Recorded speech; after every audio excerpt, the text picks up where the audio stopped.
replaces a man in wellies. Richard crashes some motorhomes. And I close down Manchester Airport.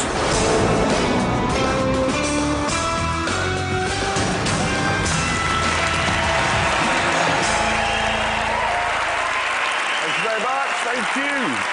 Hello. Hello and welcome.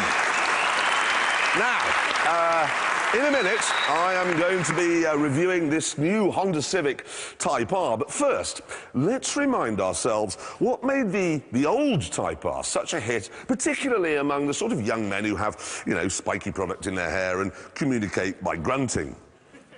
Him, really. Sorry.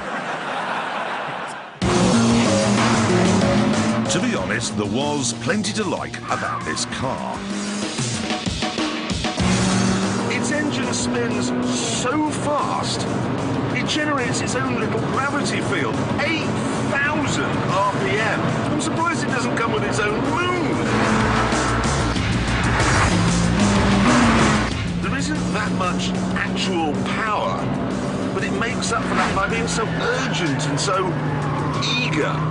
If you liken all cars to dogs, this one is like a pensioner's terrier. You just open up the door and it's out over your shoulder. It handled nicely too. It feels light and it feels agile. If you turn into a corner with no power on, back slides round just like an old-fashioned Peugeot. Brilliant. And of course it's like a tripod. There's always one back wheel off the ground. Yes, I am a little terrier. I'm cocking my leg now. But it was the practical stuff that made this car such a hit. It was cheaper to buy than almost all its rivals and cheaper to insure. And because the boot is so big, there's plenty of space for a decent pair of speakers, the most important accessory for the young men who made this car so popular.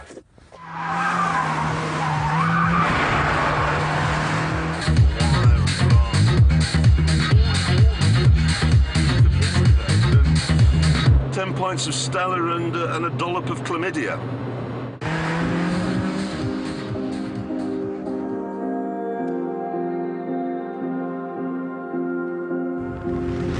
You would imagine then that the new Type R would be even better. It's based on the new Civic, so it comes with funky triangular exhaust tailpipes, a dashboard from the Romulans and door handles from a 1950s fridge. It's very striking, but like the old model, it's not that expensive.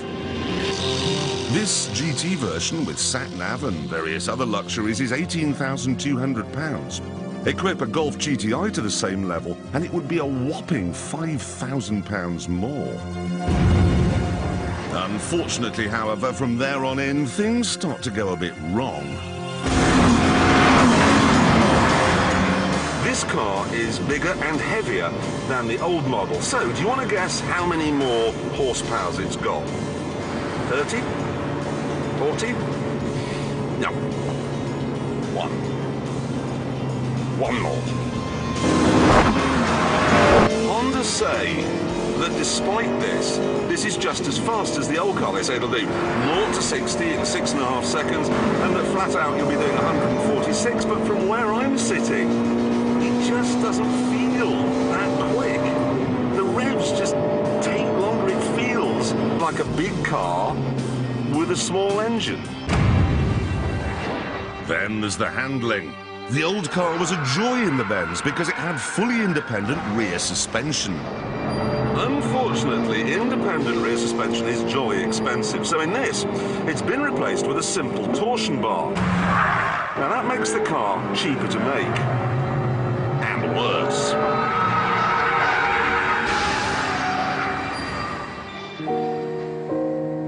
I'm not saying it's going to fall over or hit a tree, but all the poise and controllability that you used to get in the old car has just sort of gone, and all you get instead is, oh, I don't know, 15 miles of, look at this, hideous understeer.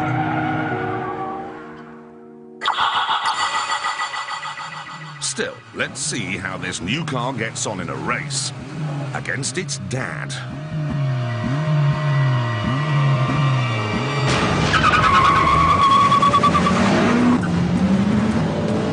He's getting away! I'm gonna have to tuck in behind him here.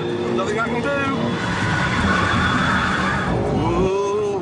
He's cocked his leg. His back wheel's off the ground. Look at that now! Look at him! He's just roaring away! He's learning faster, but he's having more fun because it's just so much nicer to drive. The whole point of a new car is it's supposed to be better than the one that went before, and this plainly isn't. Look! Oh, come on, turn in!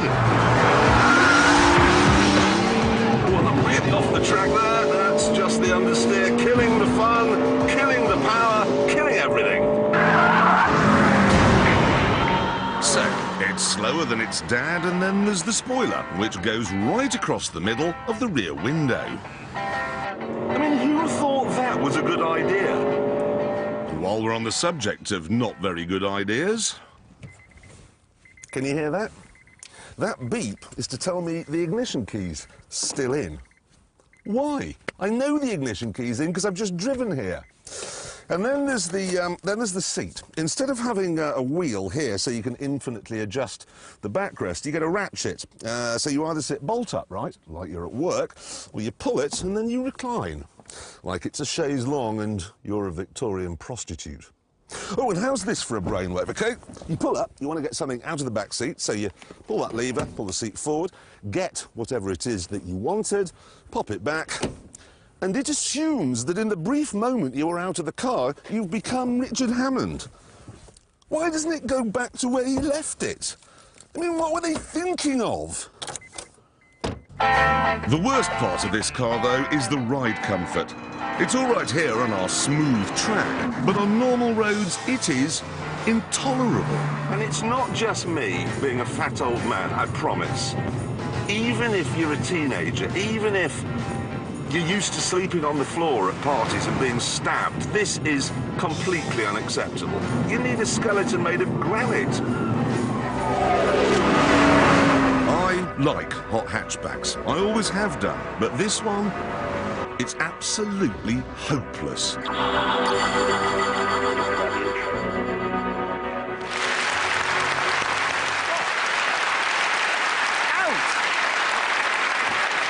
you can't just find him in. Get out. What?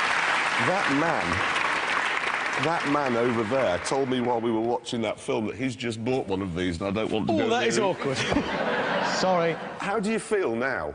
I took them both out, and I think that one's a much nicer car. What, the new one? The new one. Yeah. The styling's a lot better, and also a higher RPM. That sounds much nicer. This Yeah. one sounds like you're just thrashing it. What if you're completely wrong? Which, because it's a different opinion to mine, you are. The thing is, what we're talking about here is Yeah. like a bad sequel, isn't it? Because this is Die Hard 1, Yeah. and then that's Die Hard 2. That is exactly right. What I was hoping for here was Godfather 2, and what it is Police Academy 7. Yes. That's Emmanuel in Bangkok, which wasn't as good. Really? Thank you. I wouldn't know about that. All I do know is this is, what, 18,000 quid, there or thereabouts.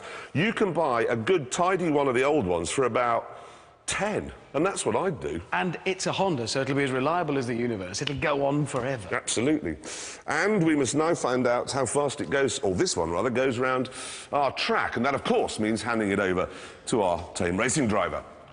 Some say that he thought Star Wars was a documentary. And that he recently pulled out of I'm a Celebrity because he's frightened of trees. And Australia. And Pooh Stark. And Ant. And Beck. All we know is he's called the Steak. And away he goes. Not a particularly fast start, but then, frankly, this really isn't a very fast car. Talk among yourselves now. Here he is, finally.